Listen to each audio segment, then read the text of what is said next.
Bonjour tout le monde. Oui, donc en effet, j'ai défendu ma thèse il y a 2 semaines, c'est assez neuf. J'étais supervisée par Benjamin Rowe, qui travaille à la Pitié.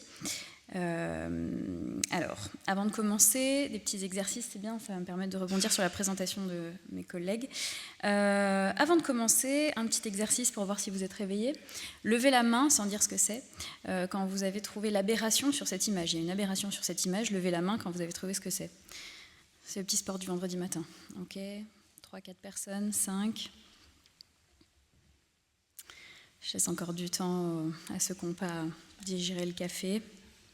C'est le moment où la pression sociale commence à se faire sentir. Bon, pas mal, on doit être à peu près 50% de la salle qui a trouvé maintenant. Donc certaines, quand je montre cet exemple, m'ont déjà dit « Ah, il y a plus d'espace entre le 6 et le 7 qu'entre les autres chiffres », c'est pas ça. En réalité, quand on lit la phrase, c'est écrit « Can you find the mistake ?» L'article « the » est répété 2 fois. Donc il y a quand même quelques 2 personnes qui n'avaient pas remarqué. Pourquoi est-ce qu'on met autant de temps à trouver cette aberration dans l'image ? En fait, nous, on ne scanne pas les images comme un algo le ferait. Notre attention elle est attirée par des éléments précis. D'abord par les couleurs, les chiffres. On vérifie qu'ils sont tous là, qu'ils sont tous dans le bon ordre, que les couleurs sont bien là, etc. Moi, au bout d'un moment, je me demandais est-ce que mistake, c'est pas M-E-A-S-T-A-K-E ? Enfin, je commençais à avoir des hypothèses super farfelues. Parce que le processus de lecture, c'est un processus qui est automatique et il faut inhiber ce processus de lecture pour arriver à spotter la petite aberration qui est évidemment le dernier truc qu'on va regarder. Donc l'image est construite pour vous berner, mais bon, parfois la réalité va nous berner. Donc juste un petit exemple pour nous rappeler collectivement que même sur une tâche assez simple, il n'y a rien qui bouge, je vous ai demandé de vous concentrer dessus, même comme ça, notre attention, elle est loin d'être infaillible. Je ne sais pas si vous connaissez cet exemple, il y a un exemple sur l'attention partielle dans une petite vidéo où, je ne sais pas si vous connaissez l'histoire du gorille, si vous ne la connaissez pas, je ne veux pas vous spoiler, mais bon, c'est un peu fait déjà, vous pouvez aller regarder sur internet. En référence à ça, il y a une étude qui avait proposé une série de vignettes de bilan préopératoire à un peu moins de 700 anesthésistes. Et seulement un tiers ont identifié la tête de gorille qui avait été glissée sur la radio, alors qu'en eye tracking, ils avaient vérifié que leur regard s'était bien posé dessus, donc ils avaient scanné, mais comme ils étaient concentrés sur une autre tâche, qui était la tâche principale qui leur était demandée, ils n'ont pas remarqué ce gorille. Bon, ce qui peut poser problème, parce qu'en réalité, c'est quand même pas mal de garder son attention un peu ouverte pour détecter d'éventuels autres problèmes. Donc notre attention est limitée, loin d'être infaillible. Un deuxième petit exercice, c'est des maths, attention, accrochez-vous. Une seringue et une aiguille coûtent ensemble, donc les deux ensemble, 1 € et 10 centimes. La seringue coûte 1 € de plus que l'aiguille. Question, combien coûte l'aiguille ? Peut-être certaines d'entre vous connaissent le problème. Est-ce que quelqu'un a une proposition ? 10 centimes, c'est la première réponse qui vient super automatiquement en tête. En réalité, si l'aiguille coûtait 10 centimes, la seringue coûterait 1,10 € puisqu'elle coûte 1 € de plus. Et donc 1,10 € plus 10 centimes, ça fait 1,20 €. On est en contradiction avec la première phrase de l'énoncé. La bonne réponse, c'est 5 centimes. Parfait. L'aiguille coûte 5 centimes, la seringue coûte 1 € de plus, donc 1,05 €. Et ensemble, ça fait bien 1,10 €. Pareil, un petit exercice, un petit exemple pour illustrer le fait que on n'est pas des calculettes, que notre capacité de raisonnement, de calcul, là, est loin d'être infaillible aussi. Et on peut avoir des raccourcis mentaux qui sont parfois faillibles et qui peuvent nous faire tomber dans des petits pièges. Donc là, ici, personne n'a la première idée en tête qui est de 27 €. Enfin, c'est pas complètement à côté de la plaque, mais c'est quand même le double de la bonne réponse. 10 centimes, 5 centimes. Ça, c'est donc juste pour vous présenter un peu les conséquences que ce type de limite de capacité de calcul et de capacité de raisonnement peuvent avoir. C'est un papier qui mettait en évidence le biais du chiffre de gauche de l'âge des patients dans la tendance à proposer un pontage coronarien. Avec à gauche, vous voyez, alors je vais essayer de faire comme ça, voilà, parfait. Tac. Ici, vous voyez donc en orange, on a à chaque fois les patients qui ont 77 ans, 78 ans, 79 ans, etc., moins 2 semaines, donc 2 semaines avant leur anniversaire. Et à l'inverse, en bleu, on a les patients avec 2 semaines après leur anniversaire. Donc comme vous le voyez, le pourcentage de patients qui se voient proposer un pontage coronarien est similaire pour les oranges et pour les bleus pour tous les âges, sauf pour 80 ans, où il y a une différence nette et significative, et ceux qui viennent d'avoir leur anniversaire il y a 2 semaines se prennent 10 ans un peu dans la tête, et vieillissent de 10 ans d'un coup apparemment, puisque même si ce n'est pas basé sur des guidelines officielles, ils ont une moindre tendance à se voir proposer un pontage coronarien, et ça a un effet sur la mortalité qui est significatif aussi. Ça peut être lié au fait que dans le monde anglo-saxon, on a tendance à présenter les patients en disant qu'ils sont dans leurs 70s, leurs 80s, etc. Mais en fait, ce genre de petits biais, de petits raccourcis peuvent avoir un impact drastique, et on le voit ici. C'est des vraies données, hein, donc ça, c'est pas inventé. Voilà, donc des petits exemples, des petites illustrations de nos limites de mémoire, nos limites attentionnelles, et nos limites de capacité de calcul ou nos petites erreurs de raisonnement qui peuvent avoir des vraies conséquences dans la prise de décision clinique. Ça a fait l'objet d'une publication qu'on a publiée donc avec mon superviseur de thèse il y a peu de temps, sur la prise de décision, donc le neuropronostic et la prise de décision concernant les goals of care pour les patients en réanimation. Ici, sur ce schéma, donc on voit qu'évidemment, on va analyser les datas cliniques qui sont à notre disposition, qui vont nourrir le processus de neuropronostic et puis qui vont alimenter les décisions qui vont être prises. Et ces décisions, elles peuvent aussi être influencées par des facteurs systémiques, par des facteurs individuels liés aux patients, mais aussi par des facteurs individuels liés aux soignants.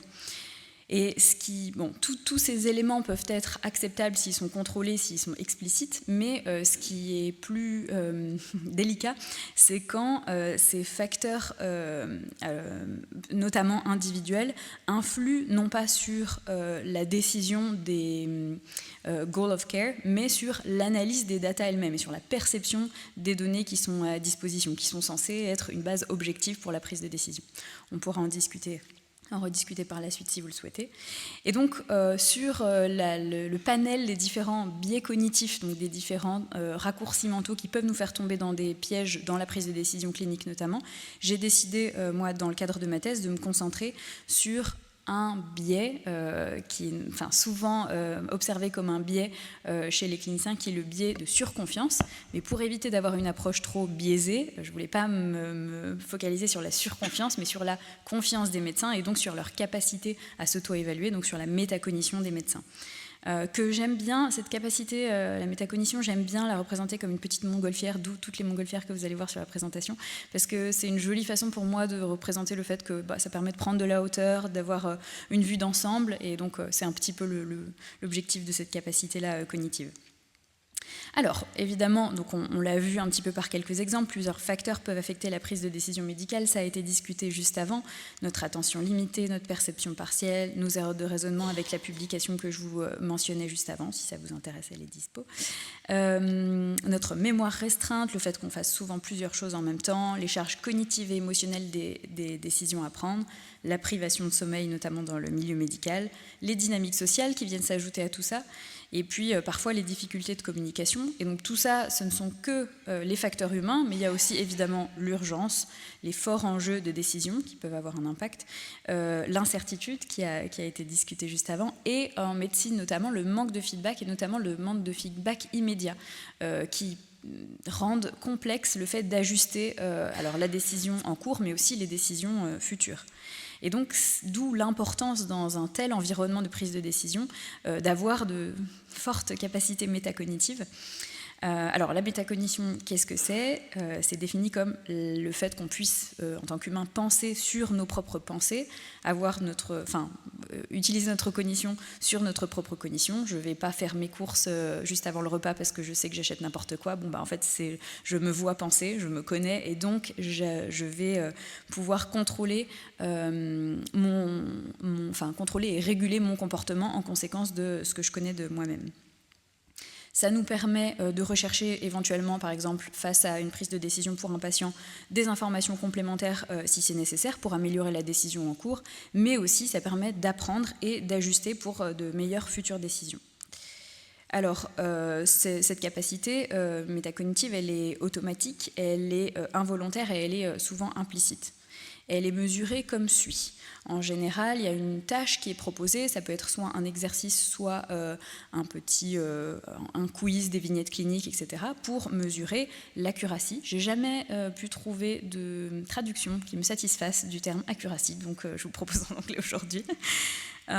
Et on mesure pour chacune des réponses qui sont données le niveau de confiance associé, souvent sur une échelle de Likert comme ça, à 5 points. Et donc avec cette confiance, définie comme l'évaluation subjective de si une décision est correcte ou pas par la personne qui a pris la décision, on peut comparer cette accuracy et la confiance et en déduire des mesures de la métacognition en fonction de l'alignement, du bon alignement entre l'accuracy et la confiance. Souvent, ça donne lieu à des expérimentations qui ressemblent à ça. On a par exemple une vignette clinique ou plusieurs vignettes cliniques qui sont proposées, ou une tâche à réaliser. Et puis, on représente comme ça sur un graphique l'accuracy et la confiance. Là, vous voyez que la confiance est bien supérieure à l'accuracy en fonction des différents cas. Et donc, dans ce cas, on a tendance à souvent conclure, en tout cas les études disponibles souvent concluent à une mauvaise calibration de la confiance des médecins notamment, puisque c'est mon objet d'étude, avec une tendance à la surconfiance, donc à être globalement trop confiant et à rapporter des niveaux de confiance trop élevés par rapport à l'accuracy réelle de leur réponse sur une tâche donnée. Avec, bon, évidemment, la prévalence de ce biais de surconfiance qui varie en fonction des études, en fonction des protocoles, etc. Donc la première chose que j'ai fait pendant ma thèse, c'est une analyse de la littérature, évidemment. Donc j'ai farfouillé, trouvé 58 publications, donc des études expérimentales observationnelles et des publications théoriques. Et ce que j'ai pu constater, c'est une très forte variabilité de tout un tas de facteurs, du type d'approche, du type de terminologie qui est utilisée, parce qu'en fait tout le monde... il y a beaucoup de gens qui s'intéressent à ce concept, mais peu de gens le rattachent au concept et à la terminologie qui est utilisée en recherche plus fondamentale sur la métacognition, donc avec de grandes variabilités. La population, donc la spécialité d'intérêt, le profil d'expérience des médecins, la taille d'échantillon, etc., etc. Bon, j'avance un petit peu, tac. Et évidemment, vu toute cette variabilité de paradigmes, etc., en réalité, on observe une variabilité de l'interconnexion entre l'accuracy et la confiance. Donc en fait, il y a la moitié, grosso modo, des études que j'ai pu analyser qui concluent à une tendance à la surconfiance. Et il y a une autre moitié qui met en évidence une bonne corrélation entre l'accuracy et la confiance. Donc en fait, difficile de conclure à partir de toutes ces études, qui pourtant sont nombreuses. Et ce que j'ai pu extraire aussi, c'est des faiblesses et des limites avec des protocoles qui ont tendance à être biaisés, ce qui est un peu cocasse. Avec une faible validité écologique, bon, c'est toujours le problème, les vignettes cliniques, ça fonctionne, mais c'est quand même pas très représentatif à tous les coups. Des interactions confondantes entre la performance, donc l'accuracy et la confiance, qui sont évidemment liées. Pour arriver à avoir un jugement de confiance qui soit adapté, il faut quand même avoir un minimum de connaissances sur le sujet, par exemple. C'est difficile d'accéder au niveau de confiance des personnes parce que c'est un jugement qui est implicite, qui est subjectif, donc difficile d'avoir des mesures fines et stables, et puis des stratégies d'analyse statistique qui ne sont pas toujours très appropriées à la question. Voilà, donc je vous présente là rapidement les résultats d'une de mes expérimentations de thèse qui portait sur l'exploration de la confiance dans précisément les décisions de triage. Donc le paradigme expérimental peut être représenté comme suit. C'était un questionnaire en ligne qui était en format une introduction, 5 sessions de 12 vignettes cliniques, parce que 60 vignettes cliniques d'un coup, ça fait beaucoup. Donc on a divisé ces 60 vignettes cliniques en 12 par jour, et puis une petite session de conclusion, avec des vignettes de patients avec des céphalées aiguës non traumatiques. Chaque vignette clinique ressemblait à ça. C'était un choix forcé à 2 alternatives avec un petit texte qui décrivait un patient, qui pouvait avoir ou non des red flags, qui étaient donc le signe, qui était le signal à trouver par les participants. On pourra revenir dessus si ça vous intéresse. Et la question était une décision de triage. Donc pensez-vous que ce cas nécessite une prise en charge diagnostique plutôt en urgence ou plutôt sans urgence? Il fallait une décision A ou B pour ensuite pouvoir avoir des analyses statistiques qui soient robustes. Et puis évidemment un jugement de confiance. Nous, donc avec Benjamin, on a tendance à utiliser une échelle visuelle analogique pour avoir une mesure qui soit fine et qui soit assez intuitive finalement. Parce que c'est rare de noter sa confiance sur 5, donc là on voulait une façon un peu intuitive de collecter la confiance. Donc des jugements de confiance locaux. On a récolté des réponses de 52 participants avec 3 types de spécialités, généralistes, urgentistes et neurologues. 60% de femmes, surtout des jeunes qui travaillent à l'hôpital public avec peu ou pas d'activité de recherche. Et ils ont mis à peu près un peu moins d'1 heure pour répondre à l'ensemble des cas cliniques. Concernant les résultats, alors voilà déjà ce qu'on a pu observer. Donc on parlait du biais de surconfiance, ça s'appelle le biais métacognitif, c'est la tendance à avoir ou non des jugements de confiance qui soient plus ou moins élevés par rapport à l'accuracy réelle sur une tâche. Donc ici on a représenté pour chaque participant son accuracy, son niveau d'accuracy en pourcentage et son niveau de confiance. On remarque que la plupart des profils sont de couleur rouge et donc il y a une forte tendance à avoir de manière globale des jugements de confiance qui sont plus élevés que l'accuracy réelle. Donc ici, une confiance significativement supérieure à l'accuracy avec en effet une observation de la tendance à la surconfiance. Ça c'est pour un petit peu corroborer les études qui sont majoritairement menées dans le milieu clinique sur le sujet. Mais alors, c'est pas tout. On a aussi essayé de voir s'il y avait un lien entre ce biais de surconfiance et l'accuracy, puisqu'il semblerait qu'il y ait un lien, ce qui serait assez logique. Et en fait, on observe une corrélation négative entre la magnitude du biais, donc la tendance à être plus ou moins surconfiant, même s'il y a quelques participants qui sont aussi sous-confiants, et la performance globale. Et donc, plus les participants sont bons, moins ils ont tendance à être surconfiants, voire même ils ont tendance à devenir sous-confiants.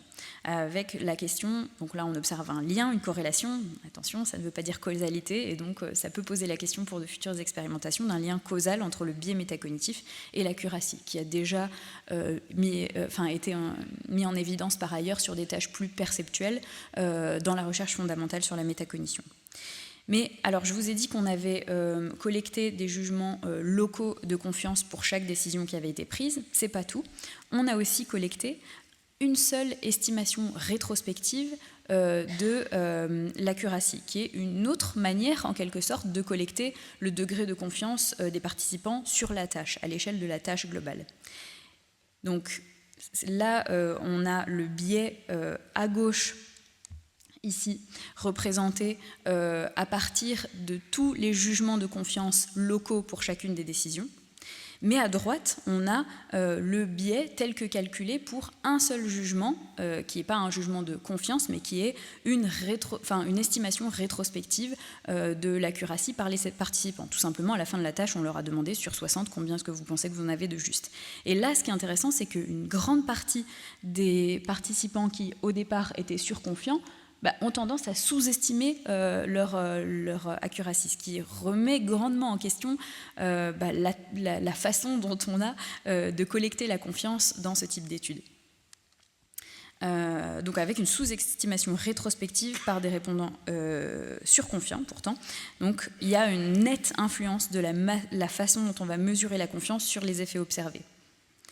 Et puis, au-delà de la tendance globale à rapporter des jugements de confiance élevés ou pas par rapport à l'accuracy réelle, moi ce qui m'intéressait et le point principal qui nous intéressait, c'est de savoir si les médecins sont capables de discriminer entre leurs réponses correctes et leurs réponses incorrectes, parce que finalement c'est ça qui est important et qui peut influencer leur prise de décision.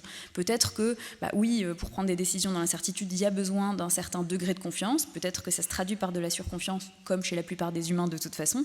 Et en fait, ce qui est intéressant, c'est pas seulement ce biais métacognitif, mais la sensibilité, la capacité à faire la différence par nos jugements de confiance entre quand on est bon et quand on fait potentiellement des conneries. Et c'est ce qu'on a pu observer, donc avec une différence significative de confiance, une confiance significativement plus haute dans les bonnes réponses, par rapport aux mauvaises réponses, ce qui est tout à fait rassurant, et ce qui malheureusement n'est pas étudié dans la plupart des études que j'ai analysées auparavant. Donc c'est juste pour nuancer un petit peu à quel point est-ce qu'on pourrait... Enfin voilà, ça fait un petit peu peur les résultats qu'on voit dans les papiers qui sont disponibles, et nous on voulait vraiment nuancer et trouver des manières plus fines et plus robustes d'étudier la confiance des médecins.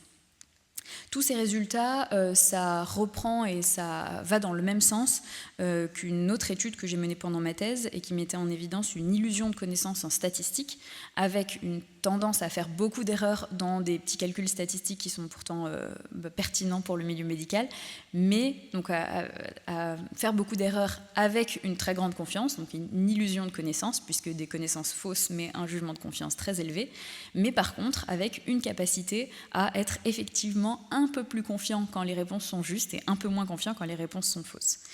Ça a donné lieu aussi à une publication qui est disponible si vous souhaitez en savoir plus. Et donc pour conclure, je vous propose de... Voilà, on a fini notre petit voyage en montgolfière. Donc vu d'en haut, ces travaux, ils ont plusieurs implications, et ils donnent lieu à des perspectives pour la recherche. Alors d'abord pour essayer de résumer un petit peu, j'ai bien aimé me pencher sur cette citation qui m'a été donnée, enfin c'est un chirurgien avec qui j'échangeais et qui m'a dit: la surconfiance c'est un élément constitutif du chirurgien, tous les chirurgiens sont surconfiants sinon ils ne seraient pas chirurgiens. Ça m'a été dit au début de ma thèse et donc je me suis amusée tout au long de ma thèse à me demander dans quelle mesure cette phrase était juste ou pas. Donc je me suis penchée sur le sujet et en effet, quand on utilise les paradigmes classiques, on observe bien de la surconfiance chez les médecins. Cependant, cette observation, elle est vite challengée, elle est vite détruite dès qu'on change un petit peu la façon dont on va collecter les jugements de confiance, par exemple. Ça ne veut pas dire que tout est acheté à la poubelle, mais voilà, il faut y aller avec parcimonie sur ces conclusions. Et puis, il y a cette capacité de discrimination qui a l'air d'être présente et qui est très intéressante, qui devrait donner des perspectives. Donc pour les dimensions appliquées, voilà, les enseignements qu'on peut tirer, que moi en tout cas j'ai tiré de mes travaux de thèse, c'est d'essayer de prendre garde à l'illusion de connaissance. C'est bien pire que l'ignorance finalement. Quand on ignore quelque chose, en général on sait qu'on ne le sait pas. Quand on pense qu'on sait, c'est plus difficile de se corriger et de mieux savoir, d'apprendre. Donc être transparent sur notre niveau de confiance associé à nos différentes... transparent et clairvoyant sur notre niveau de confiance associé à nos connaissances. Pratiquer individuellement l'humilité intellectuelle, ça a été dit pendant une présentation juste avant, et redonner collectivement leur place à l'erreur, à l'incertitude et au doute, notamment dans vos équipes. Voilà, pour que l'erreur puisse être reconnue, discutée et qu'on apprenne collectivement aussi des erreurs des autres. Évidemment, j'essaye de faire à chaque fois un disclaimer sur les dimensions appliquées. Pousser les praticiens à plus de métacognition, ça n'est acceptable que dans le cas où tous les prérequis sont là. Donc une équipe assez staffée, des gens qui ont dormi, mangé, sont considérés correctement, etc. et avec un équipement nécessaire. Je fais un peu de politique, mais c'est important. Je pense que vous êtes d'accord avec moi. Et puis, pour les pistes de recherche, moi j'aimerais bien qu'on essaye d'éviter les protocoles un peu biaisés sur des expérimentations qui visent à s'intéresser aux biais, ce serait pas mal, d'écrire les conséquences comportementales des différents niveaux de confiance, parce qu'en fait c'est ça qui est intéressant, c'est ok, cette sensibilité métacognitive, elle existe, avec des jugements de confiance significativement supérieurs pour des bonnes décisions par rapport à des mauvaises, mais maintenant, à partir de quelle magnitude de différence de confiance les professionnels vont avoir tendance à demander de l'aide à un collègue, par exemple, à demander des examens complémentaires, ça peut être intéressant d'aller creuser un petit peu là-dessus. Et puis moi, ce qui me passionnerait de regarder, là, tout ça a été fait au niveau individuel, mais la communication de la confiance, des degrés de confiance qui sont associés au prognostic, au diagnostic, aux prises de décision, etc., sont très intéressants. D'une part, au sein du staff, entre spécialistes, par exemple, avec le reste de l'équipe médicale, et aussi avec le patient et sa famille. Voilà. Merci.